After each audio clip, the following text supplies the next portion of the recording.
मेरे सहयोगी एवं minister of state home Shri G Kishan Reddy, air chief marshal Shri R K. Bhadauria, training commandant के AOC-in-C air marshal mister R.D. Mathur, commandant air force academy air marshal mister I.P.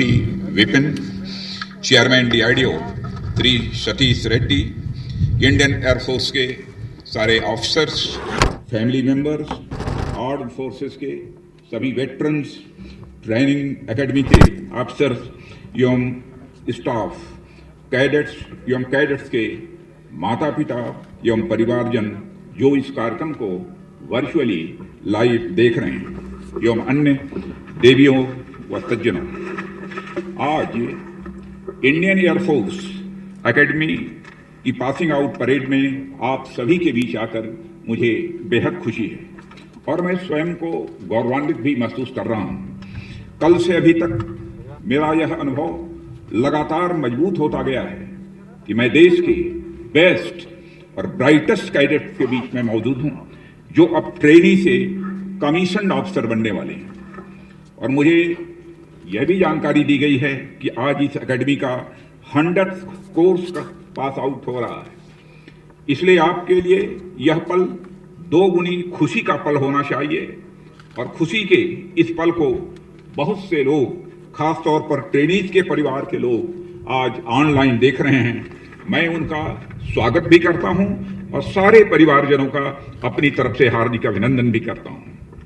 Indian air force, army, navy, coast guard और Hindustan aeronautics limited के trainees को training देने वाली highly reputed academy ने देश को एक से एक बढ़कर शानदार ऑफिसर्स दिए हैं और इन ऑफिसर्स ने न केवल अपना बल्कि भारत का नाम भी ऊंचा किया है, रोशन किया है।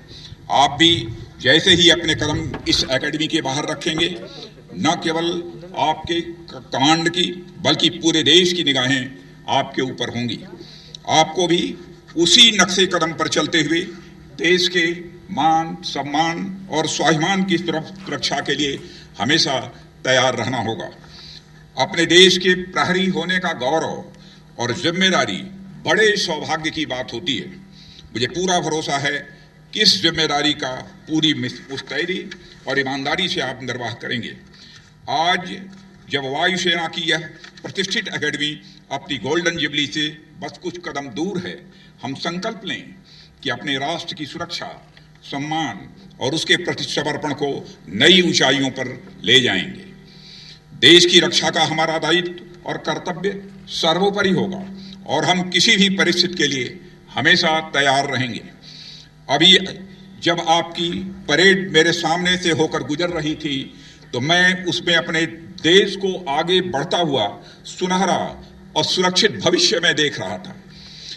हाई क्लास की आपकी ड्रिल, आपका टर्नआउट और सबसे इंपॉर्टेंट आपके इतने नपे तुले और सधे हुए कदमों की कदम ताल, आई वुड लाइक टू से इन a single word, excellent.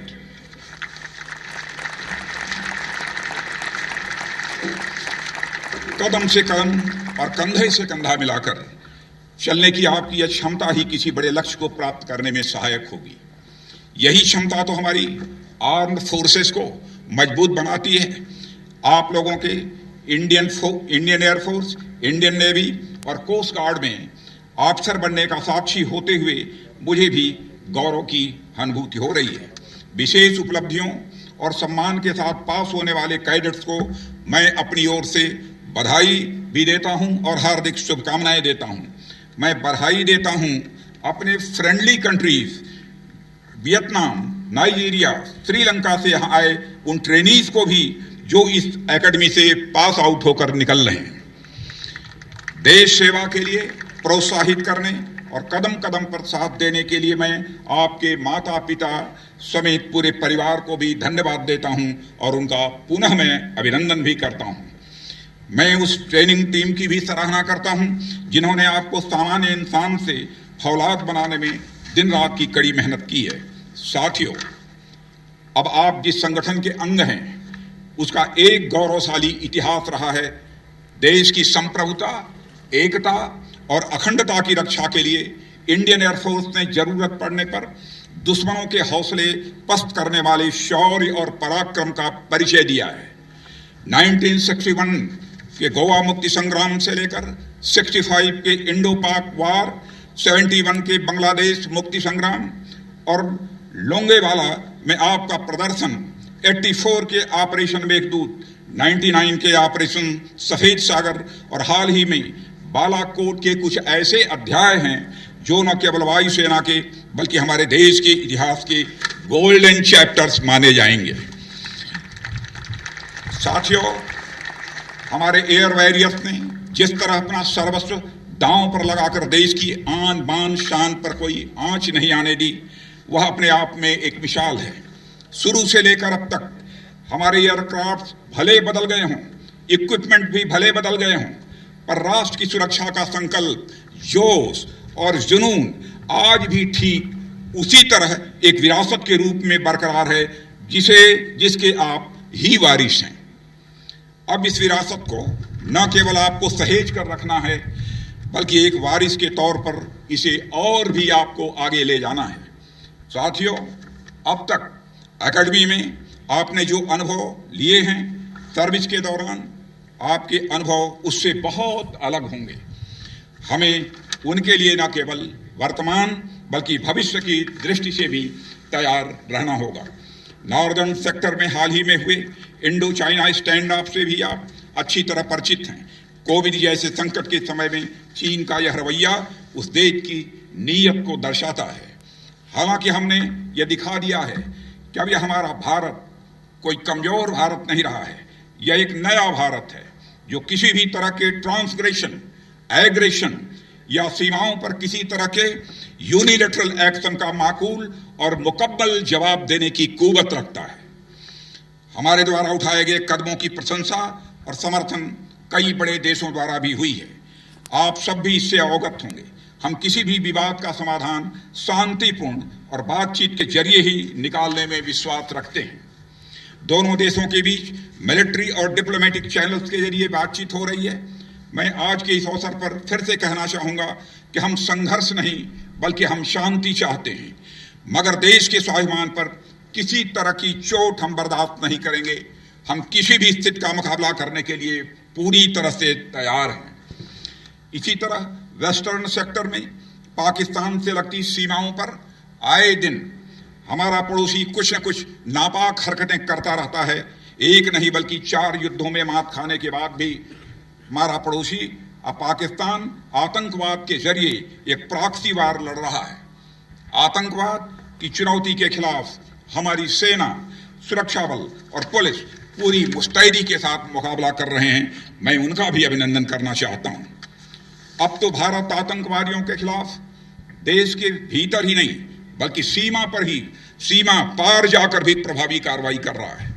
Balakot में इंडियन एयरफोर्स ने आतंकवाद के खिलाफ प्रभावी कार्रवाई करके सारी दुनिया को भारतीय सेना की ताकत और आतंक के खिलाफ उसके मजबूत इरादों से परिचित करा दिया है। साथियों, अब युद्ध के तरीके लगातार बदल रहे हैं और हमें उसी के हिसाब से खुद को ढालना आवश्यक होगा। साथ ही इन चुनौतियों का दायरा भी बहुत व्यापक हुआ है। आज देश के सामने चुनौती केवल सरहदों या समंदर के रास्ते ही नहीं बल्कि स्पेस और साइबर स्पेस के रास्ते भी आ सकती है। और मैं मानता हूं कि आने वाले दिनों में डिफेंस केवल जल, थल, वायु की रक्षा तक ही सीमित नहीं रहेगा। यह एक ऐसा डायनेमिक चैलेंज होगा जिसके लिए हमें आने वाले दिनों में खुद को तैयार करना होगा। इसलिए अपने आप को लगातार अपडेट रखना आज के समय की जरूरत है। आने वाले संघर्षों में और बेहतर करने के लिए आपके अंदर एक सोल्जर ही नहीं, एक स्कॉलर का भी होना यह जरूरी है। इसलिए आप सभी टेक्नोलॉजी और मिलिट्री स्ट्रेटजीज की अपनी नॉलेज को अपडेट करते रहें। आर्टिफिशियल इंटेलिजेंस पर भी आपकी पूरी तरह से महारत होनी चाहिए। मेरा सुझाव है कि आप इतिहास से सीखें, वर्तमान में जानें और भविष्य की आप तैयारी करें। साथियों, हमारी आर्म्ड फोर्सेज की सेवा का दायरा केवल युद्ध तक ही सीमित नहीं है। हमारी वायुसेना ने राष्ट्रीय, अंतर्राष्ट्रीय स्तर पर अनेक ऐसी जिम्मेदारियां निभाई हैं जो हमारी रक्षा तैयारियों को सुनिश्चित करने के लिए बेहद महत्वपूर्ण है। वह चाहे पीस ऑपरेशन हो, ह्यूमैनिटेरियन एड हो तथा आपदा राहत कार्य हो, इंडियन एयरफोर्स की उसमें बहुत ही महत्वपूर्ण भूमिका रही है। इंडियन एयरफोर्स आज देश में फोर्स मल्टीप्लायर के साथ साथ सप्लाई लाइंस की मजबूती के लिए भी काम कर रही है। आज लद्दाख में मौजूद हमारी सेनाएं जरूरी हथियारों, इक्विपमेंट, कपड़े और राशन से लैस हैं, तो उसमें इंडियन फोर्स का पूरा कंट्रीब्यूशन है, यह मैं दो टूक शब्दों में कहना चाहूंगा। सुदूर क्षेत्रों में हमारा सैनिक पूरे जोश के साथ तैनात है, तो उसके पीछे यह आत्मविश्वास है कि किन्हीं भी कठिन परिस्थितियों में इंडियन एयरफोर्स हमारे साथ खड़ी होगी। भारतीय नागरिक भी देश दुनिया में कहीं भी अगर मुसीबत में फंसते हैं तो उनके अंदर एक विश्वास रहता है कि हमारी सेनाएं उनके बचाव के लिए निकल चुकी होंगी। हमें नागरिकों के इस भरोसे को कायम रखना है। साथियों, हमारी सरकार ने आर्म्ड फोर्सेस के अंदर एम्पावरमेंट और इंडिजनाइजेशन को बढ़ावा देने के लिए हाल के दिनों में कई महत्वपूर्ण कदम उठाए हैं। हमारी वायुसेना भी इससे अछूती नहीं है। एक तरफ जहां हमने indigenous light combat aircraft Tejas को इंडक्ट और ऑपरेशनलाइज किया है, वहीं दूसरी ओर 5th generation multi role fighter plane Rafale को भी शामिल किया है। इससे एयरफोर्स की कैपेबिलिटीज तो बढ़ी ही है, साथ ही एयरफोर्स में एक नया कॉन्फिडेंस भी बिल्डअप हुआ है। हाल में डिफेंस में एफडीआई लिमिट में बढ़ोतरी, डिफेंस मैन्युफैक्चरिंग की नई पॉलिसी, ऑर्डिनेंस फैक्ट्री बोर्ड का कॉर्पोरेटाइजेशन जैसे कई कदम रिफॉर्म की दृष्टि से उठाए गए हैं। अपने प्रशिक्षण के दौरान आप लोगों ने सेनाओं में ज्वाइंटनेस के महत्व को समझा होगा। जिस समय आप यह महत्व अपनी किताबों में पढ़ रहे थे, लगभग उसी समय हमारे प्रधानमंत्री श्री नरेंद्र मोदी जी लाल किले से सेनाओं में ज्वाइंटनेस बढ़ाने वाले कदमों की घोषणा कर रहे थे।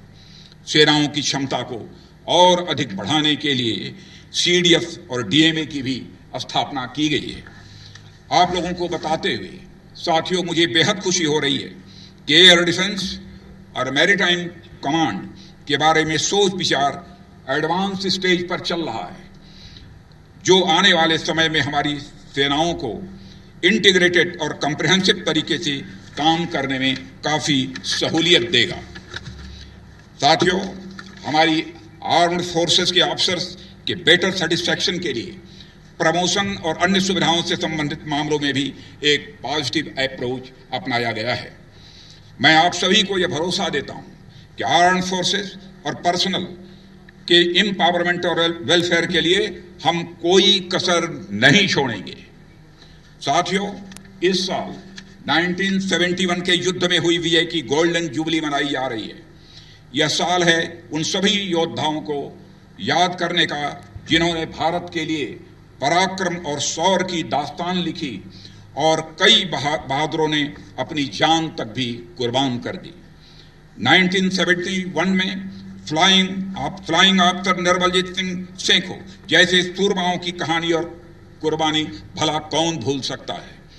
1971 की विजय की गौरव गाथा को हम इस साल जन जन तक पहुंचाने जा रहे हैं, ऐसी योजना हमने बनाई है।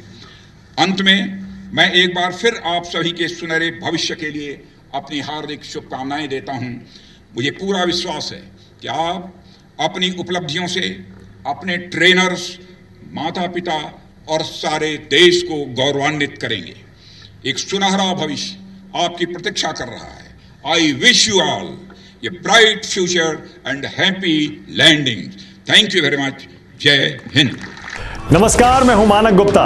अगर आपको हमारा ये वीडियो पसंद आया हो तो इसे लाइक और शेयर जरूर करें, और हां, हमें सब्सक्राइब और फॉलो करना ना भूलें ताकि आप देश और दुनिया की कोई खबर मिस ना करें।